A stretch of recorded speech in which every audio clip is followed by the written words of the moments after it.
que desde mi punto de vista es una muy buena estrategia que les va a permitir a los muchachos de media poder incorporarse al sistema laboral. Cuando salgo del país, me di cuenta que las habilidades que había desarrollado en todo mi alrededor, que ni siquiera tenían que ver con la parte académica propiamente, ni siquiera eran con mi título universitario, sino el haber hecho teatro que me ayudó a expresarme, a dejar la vergüenza al público, el haber hecho danza que me ayudó también a tener más presencia en ciertos lugares o a tener más empatía ante ciertas situaciones. Pero en las escuelas se pretende, así lo presiento, que el niño tenga todas las inteligencias bien desarrolladas. Y si en español le fue mal, en lingüística le fue mal, es que el niño ya es dundo, bruto, como sea que le digan.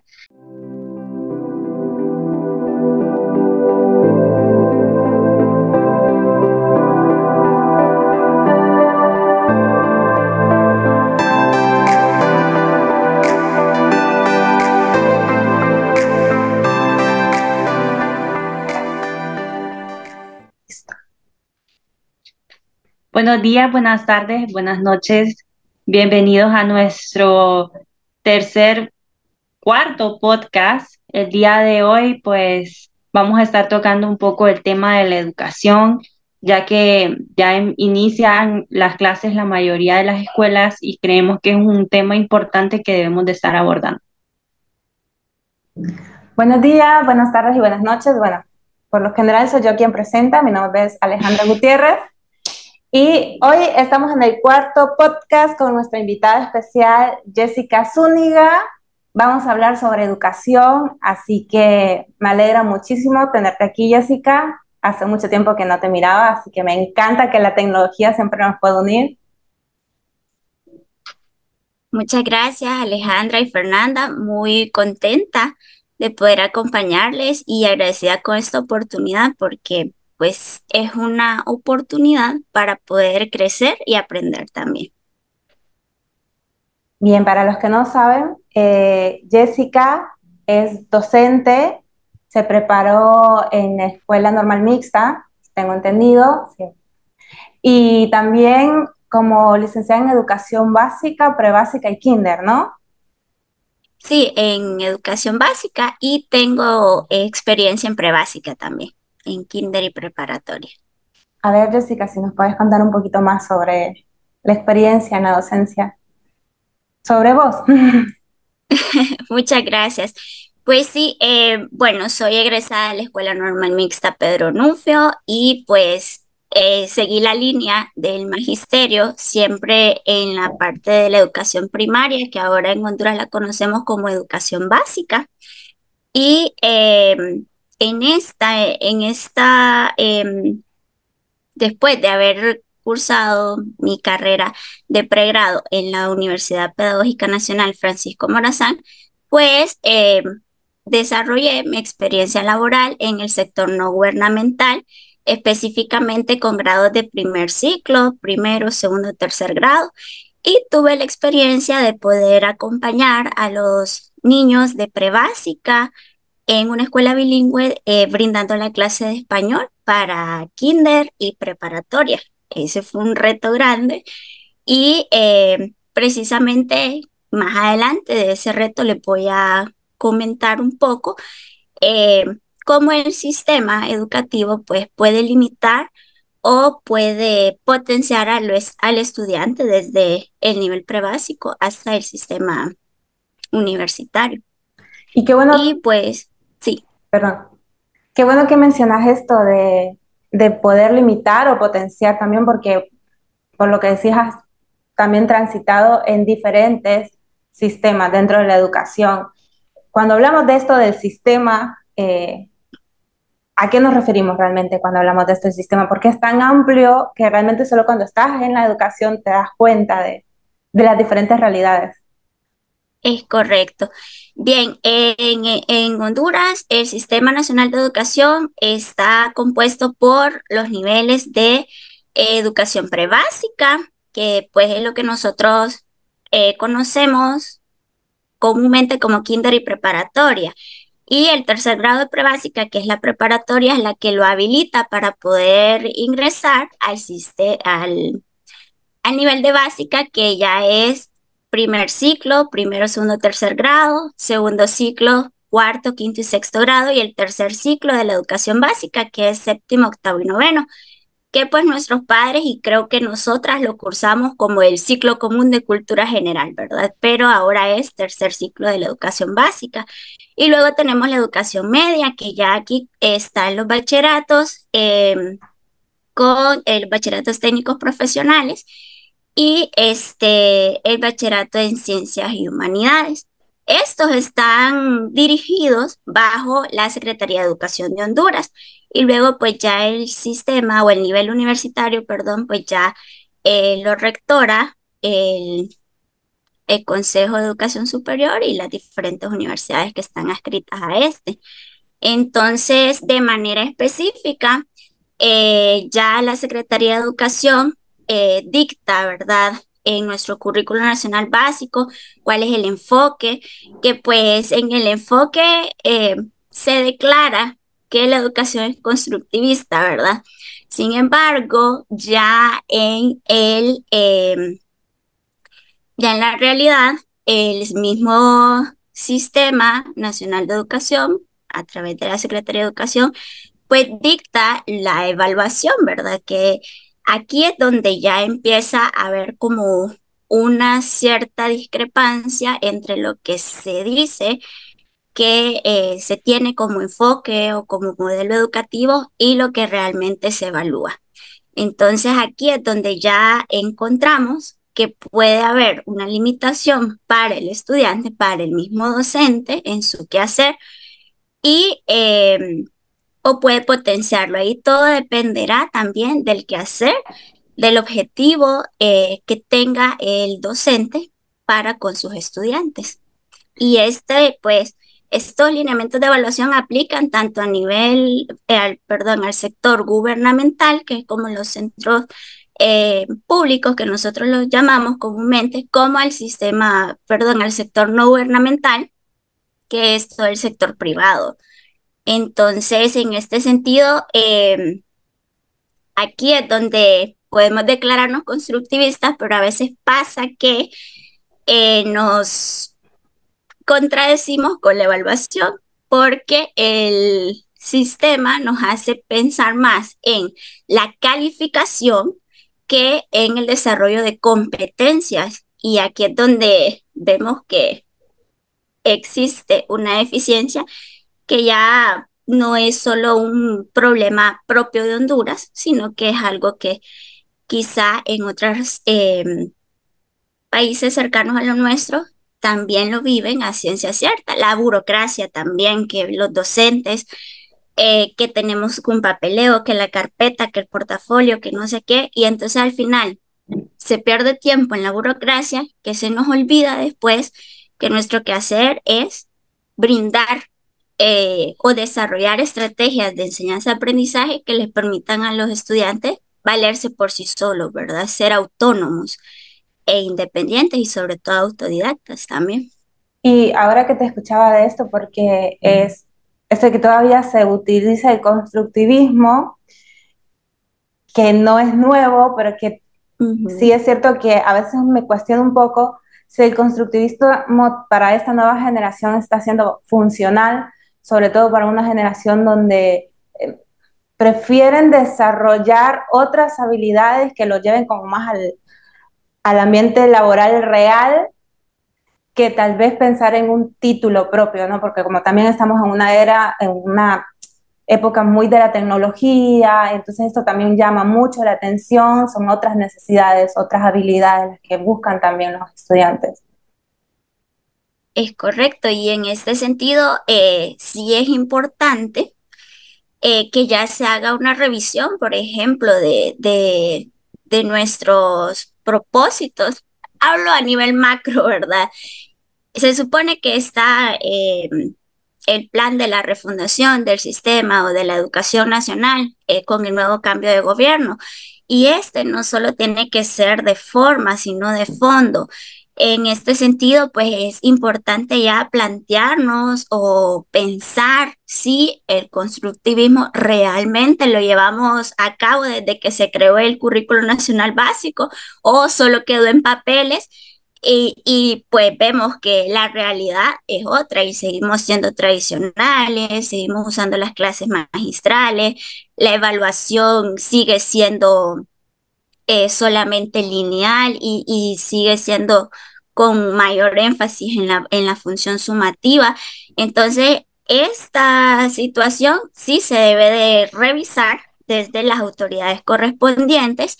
Sin embargo, mientras esa revisión llega a feliz término o a lo que realmente la sociedad hondureña y los jóvenes, los niños, los adolescentes que nosotros atendemos necesitan, es importante que nosotros como docentes pues replanteemos qué podemos hacer desde nuestras posibilidades también, porque no vamos a tapar el sol con un dedo. Hay cosas que sí las podemos hacer dentro de nuestra libertad de cátedra y otras que están ya establecidas y bajo esa normativa pues nos toca movernos porque pues si no vienen sanciones o hay malos entendidos y entonces ahí es donde también debemos de cuidar parte de nuestro quehacer y relación con nuestros mismos compañeros de trabajo, los estudiantes y los padres de familia. Eh, el modelo educativo, como les digo, está pensado en el constructivismo, pero como usted mencionaba, las nuevas generaciones no están pensando propiamente en acreditarse para tener una formación académica. Esto es más, ellos están más enfocados en la parte técnica y yo lo veo muy bien representado en mi hermano que tiene 16 años. Él es un muchacho que está estudiando su formación en un instituto técnico de aquí, pero él está buscando también otras carreras técnicas y los fines de semana se mueve a estudiar o a sacar su curso de carpintería, se lleva viendo videos en YouTube de cómo puede hacer tal cosa. Entonces, al final, creo que es como darnos cuenta en nosotros como docentes que si bien es cierto, hay cosas que no están dentro de nuestras manos, pero hay otras que sí están dentro de nuestras manos. Por ejemplo, esto de que los muchachos ahora son bastante autodidactas y les gusta ver la información, no que el profesor se la diga, sino que ellos buscarla en internet, que si no le entienden a una cosa de matemáticas, pues miran a un video en YouTube y ya ellos como que, ah, así era, y ya ellos se ponen pilas y, ah, puchica, como no lo entendí, dicen ellos. Pero en este sentido, más que verlo como desventaja, nosotros como docentes debemos de verlo como una ventaja, porque yo creo que a este momento de nuestra vida y después de la pandemia, ¿verdad? Que el 2020 marcó un antes y un después en todos nosotros y en todos los aspectos de la vida, ¿verdad? Y el sistema educativo no se quedó atrás. Entonces, después de la pandemia, yo creo que ya debe de existir en nosotros como docentes la conciencia de saber que no somos la última Coca-Cola del desierto, ¿verdad? Que no lo sabemos todo, que no somos enciclopedias andantes, como nos hicieron creer tal vez algunos docentes de la normal o de la universidad. No, nosotros somos mediadores. Entonces, ¿qué pasa? Está bien que el muchacho vea el video, pero como estamos en la sociedad de la ciencia y la tecnología y de la información, sabemos que hay buena información, mala información y desinformación. Entonces, ¿qué nos toca a nosotros? Mediar con los estudiantes y aprovechar, que vi un TikTok, ajá, ¿y qué decía ese TikTok? Esto y esto. Comprobemos a ver si es cierto. Y desde a partir de eso es que nosotros debemos de tratar de ser mediadores, de ser facilitadores, no de creernos que lo sabemos todo, que los hipotetizan en blanco, porque eso no es cierto. Los muchachos ya traen mucho conocimiento, a veces más que nosotros, y entonces es de aprovechar y potenciar esas habilidades tecnológicas que ellos tienen para que vean la importancia o sí, la importancia que tiene el conocimiento para su vida diaria, porque al final yo creo que todos en algún momento nos hicimos la pregunta, bueno, ¿y yo para qué estoy aprendiendo esto de las ecuaciones lineales o qué sé yo? ¿Para qué lo estoy aprendiendo?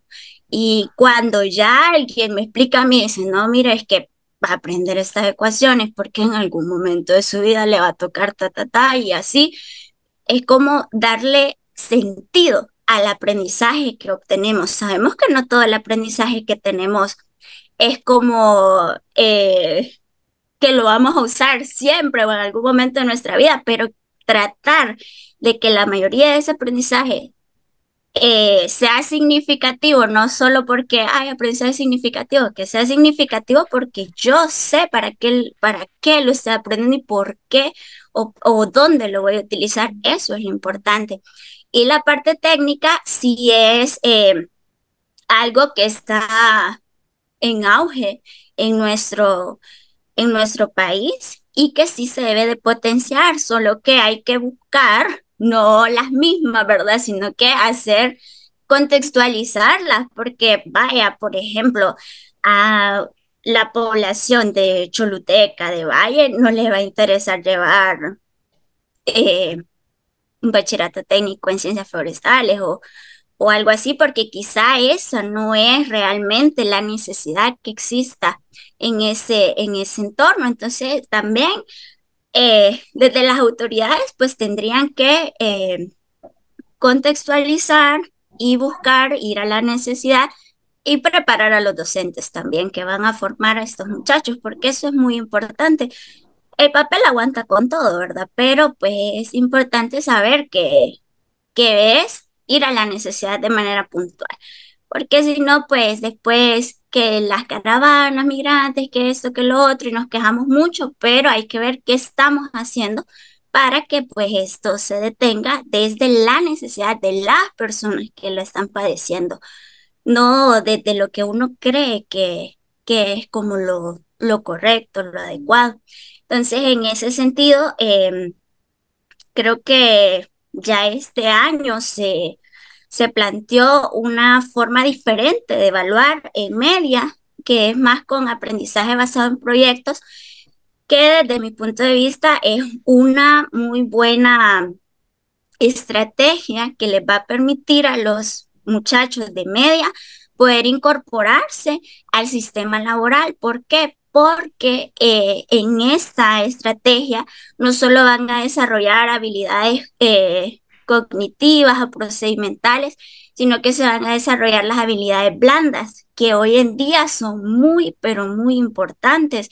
Porque pues cuántas veces nos hemos encontrado con personas que son muy bien preparadas, tienen maestría, doctorados, diplomados por aquí, por allá, fueron a cuestiones internacionales, pero a la hora de la hora, empatía, aplazados, resolución de problemas, aplazados, eh, eh, la responsabilidad, aplazados, el trabajo en equipo. Entonces, esas habilidades son importantes independientemente de la formación académica o el área que los muchachos vayan a desarrollar más adelante. Sí, realmente que, primero que, hablando del tema de la tecnología puede estar, pero si no está bien utilizada y la persona que acompaña, porque realmente el docente acompaña al estudiante, no sabe lo que está haciendo, podrá tener la mejor tecnología y la verdad no sirve absolutamente para nada. Y sí es cierto, porque ahora que hablaba de esto, de algunas habilidades que nos sirven mucho, a mí me pasaba esto también mucho, que yo estudié mi carrera también, bueno, yo estudié con usted y estudié mi carrera docente, hacía carrera en teatro, hacía carrera en danza, hacía carrera en música, estaba estudiando para cantar, estuve sacando clases. Cuando salgo del país, me di cuenta que las habilidades que había desarrollado en todo mi alrededor, que ni siquiera tenían que ver con la parte académica, propiamente, ni siquiera eran con mi título universitario, sino el haber hecho teatro que me ayudó a expresarme, a dejar la vergüenza al público, el haber hecho danza que me ayudó también a tener más presencia en ciertos lugares o a tener más empatía ante ciertas situaciones, a saber leer las corporalidades de otros. Cuando salgo del país, eso fue lo que más me ayudó. Sinceramente que muchas otras, o sea, sí me ayudan obviamente otras clases, matemáticas, geografía y todo, pero cuando me tuve que enfrentar a otro grupo social, a una zona fuera de mi área de confort, estas habilidades que yo creí que no me iban a servir para nada más y que solo iban a ser un hobby, fueron fortalezas que me ayudaron a ir construyendo de a poco. Y de hecho, cuando iniciamos el podcast me estaba mencionando que a veces también uno estudia una cosa y dice, bueno, pero esto que estoy estudiando, ¿esto es concretamente lo que quiero o lo quiero seguir por otro camino? Y está bien si no queremos eso y vamos cambiando, pero vamos aprendiendo más, vamos conociendo más. Y por consecuencia vamos ampliando lo que nosotros queremos para nuestra vida. Y al ir viendo todas estas habilidades más lo que había estudiado, me di cuenta que capaz tampoco lo mío era estar dentro del aula. Que sí me gustaba la educación, pero desde un acercamiento más directo con el otro. No tanto en grupo, aula y esta relación de yo tengo la verdad, ustedes escuchen. No fue tanto lo mío, me di cuenta y dije, no, no es por aquí, busquemos por otro lado.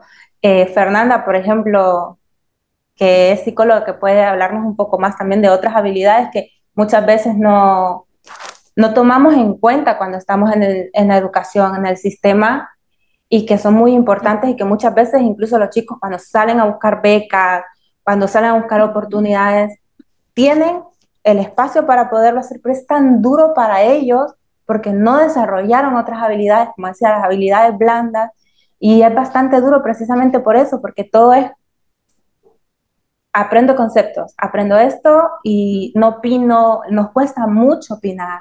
Bueno, Fernanda, que nos puede hablar, que es psicóloga, nos puede hablar un poco de él.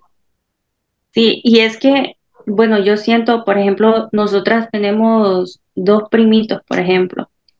Ellos están desde las 7 de la mañana hasta casi la 1 de la tarde en clases. Hacen tareas y todo el día escuchando una maestra. Ellos obviamente son niños y se aburren. ¿Y qué pasa cuando vienen a la casa? Uno revisa los cuadernos y tienen una cantidad de tareas. Entonces el niño llega a su casa, solo come y a ponerse a hacer tareas. Terminan que 5 o 6 de la tarde de tanta tarea que les dejan y ya de nuevo a dormir y la misma rutina. Entonces, como decía Ale, también no se están desarrollando otras áreas en los niños porque el niño simplemente está haciendo todo de manera automática. E incluso yo me fijaba en ellos, por ejemplo, a veces tenían algunos ejercicios resueltos en sus cuadernos. Y cuando yo les decía, ¿le entendés a tal tema? No, no le entiendo. Y le digo, pero ¿cómo hiciste esto en el libro? Es que la maestra me dio las respuestas. Entonces, ese es un problema porque no se le está diciendo al niño en qué se está equivocando, ni se está tomando el tiempo de volverle a explicar y sentarse y a qué no le entendiste. Entonces, obviamente, el niño cuando va a examen va mal en las notas, pero quizás el acumulativo está bien, pero porque su maestra le dio las respuestas. Y también siento que se limita mucho al niño porque hay una teoría de Gardner que habla de las inteligencias múltiples. Todos tenemos una inteligencia más desarrollada que las otras. No quiere decir que no seamos buenos, pero hay una en la que somos mucho mejor, la tenemos mucho más desarrollada. Pero en las escuelas se pretende, así lo presiento, que el niño tenga todas las inteligencias bien desarrolladas. Y si en español le fue mal, en lingüística le fue mal, es que el niño ya es dundo, bruto, como sea que le digan. Pero no se están fijando que quizás en la clase de matemáticas le fue bien. Entonces la inteligencia que él tiene más desarrollada es matemáticas y le cuestan más las otras. Y también hablábamos de que las necesidades también van cambiando. Y es cierto, ahora hay mucha tecnología, incluso en las escuelas que se encuentran en zonas urbanas. Yo considero que si les van a enseñar ciencias naturales, tienen campo, los pueden sacar, no solamente quedarse en un aula, ser un poquito más dinámicos para que el niño también preste más atención a las clases, porque ahora yo percibo a los niños que tienen demasiada energía como para estar tantas horas sentados en un aula de clases escuchando a una persona. Si incluso para uno que ya es un adulto, escuchar más de 40 minutos a alguien hablando es sumamente difícil. Imaginar un niño escuchando a un maestro desde las 7 hasta casi la 1 de la tarde, mucho más difícil para ellos.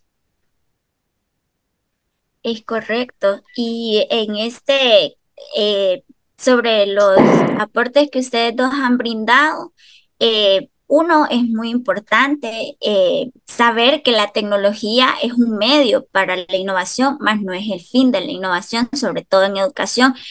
En los sectores, en el sector no gubernamental, las escuelas privadas sobre todo le venden mucho a los papás que son escuelas de calidad, que todos los niños tienen su tablet, que miren que tenemos el data, cada aula tiene un data y así, y entonces venden esa idea. Sin embargo, hacemos uso de plataformas virtuales, de plataformas educativas, aplicaciones y esto, pero pasa un detalle, que sigue siendo lo mismo tradicional, solo que con tecnología. Por ejemplo, no sé si le voy a dar publicidad o mala publicidad, pero vamos a hablar de una aplicación que es muy conocida, Kahoot. Kahoot estuvo en vanguardia, fue el boom en la pandemia y todos usemos Kahoot y esto. Entonces, ¿qué pasa? Eh, los niños les encantaba porque miraban ahí, ay, llegué primero y tengo esto y la competencia, ¿verdad? Eso es lo que les Mm. emocionaba a ellos. Pero si el profesor no hacía retroalimentación de por qué a Juanito, a Pedro, a Pancho, a José le salieron malas esas preguntas, era algo totalmente tradicional, solo que usaron un medio tecnológico. Entonces, allí es bien importante la retroalimentación. El sistema o los criterios de evaluación que ya están establecidos por parte de la Secretaría de Educación, pues dan un puntaje para trabajo desarrollado en aula, otros para trabajo desarrollado en casa. Hay 10 puntos que son para valores y actitudes, hay 5 puntos para cuestiones extracurriculares, culturales. Sin embargo, esos 15 puntos en la mayoría de las veces son desperdiciados por los docentes, porque solo se guían por la observación, no saben cómo voy a evaluar los valores, dicen ellos. Bueno, desarrollemos una habilidad, hay estas habilidades blandas o desarrollemos un valor, pero que no sea el típico. Esta semana vamos a ver el valor de respeto. Apunten ahí, la definición de respeto es pegue 3 recortes de cómo somos respetuosos, ya tiene 10 puntos. No, porque entonces, ¿qué pasa? Que perdió todo. Ahora, si hacemos actividades que nos permitan desarrollar el respeto desde cómo me relaciono con los compañeros, con el profesor, con otro profesor que es de otro grado y otro ciclo, con otros compañeros. Allí desarrollamos diferentes actividades. Allí podemos ya hasta usar una lista de cotejo, una rúbrica, otro instrumento de evaluación que nos permita ir valorando cuantitativamente lo que hemos observado. Pero lamentablemente, ¿verdad? En este sentido, nos hemos olvidado que la evaluación y la metodología son como un matrimonio, ¿verdad? Van casados. Entonces tienen que ir de la mano. No me puedo yo llamar constructivista porque pongo a los muchachos ahí en grupos de 4 y digo yo estoy haciendo aprendizaje cooperativo, por ejemplo, pero a la hora de la hora solo les digo, les doy el folleto, vaya, resuelvan esta guía. Eso no es aprendizaje cooperativo. ¿Y dónde está la interdependencia positiva entre esos dos, entre estos estudiantes? ¿Dónde está el sentido de pertenencia? Entre otras cosas. Entonces, aquí se vuelve importante que el docente tome conciencia de su papel como mediador y aunque ya están establecidos ciertos lineamientos, sobre todo en la evaluación, que es como el talón de Aquiles de nuestro sistema educativo, entonces aquí ya el profesor tiene que tomar conciencia y puede desarrollar desde su quehacer docente estrategias de enseñanza-aprendizaje que le permitan desarrollar metodología de aprendizaje colaborativo y allí desarrollaría habilidades blandas, llevando a cabo bien los pasos de la estrategia. Por ejemplo, si elige aprendizaje cooperativo, empaparse de qué es el aprendizaje, cuál es la esencia de esta estrategia, cómo los puede desarrollar, cómo se pueden clasificar los grupos dependiendo de las necesidades que él ha detectado en sus mismos estudiantes y así ya él pueda ir viendo, bueno, a Juanita, a Carlos y a José los voy a colocar de esta manera porque Juanito es bueno en esta área curricular, es bueno en matemática, pero Carlita es buena en artística. Y así ir como potenciando lo que Fernanda decía, las habilidades que tienen. Nunca vamos a ser buenos para todos. Eso es como algo que hay que reconocer, que bien las personas que son habilidosas en casi todo, ¿verdad? Y que bien, pero uno sabe que tiene sus debilidades porque no fueron potenciadas en la escuela, ni hubo actividades extracurriculares por diferentes situaciones, ¿verdad? Entonces qué bien por los que sí lo tienen, pero para aquellos que no los tienen, sea sector público o privado, es nuestra oportunidad como docentes de potenciarlas, de ver ya que vamos a ver la clase de español, el teatro. El teatro es, póngalos a hacer una obra de teatro. Empiece con haciendo las máscaras. Todo el mundo sabe el cuento de la Caperucita. Bueno, hagamos. Y no importa si no es el mismo, si no está pegado al guión, invéntese el final de Caperucita. Así que Disney nos hizo creer que es así, pero ya sabemos que el verdadero cuento del hermano Grimm es otra cosa, ¿verdad? Entonces, allí es como de ser creativos y, voy a decirlo, creatividad de poder resolver las situaciones desde otra mirada.